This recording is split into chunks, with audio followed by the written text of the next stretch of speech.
I think it was riding the bus with my grandmother.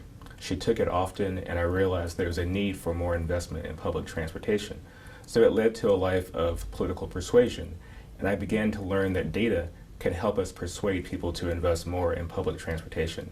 So I really want to thank her for my career today.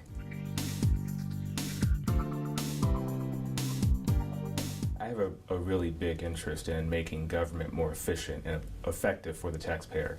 And I believe that public transportation as a daily interface with the taxpayer is a great place to start to help reform government.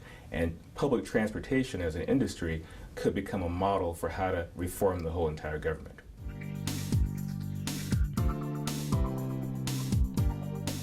I think the most overlooked issue involving public transportation happens to be our engagement with the real estate industry.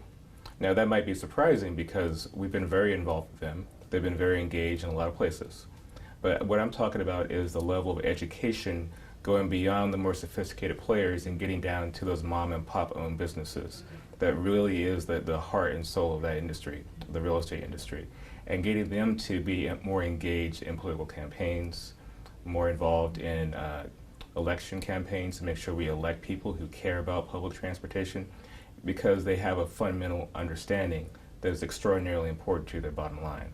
And I think there's still more education needed to do that all over the country.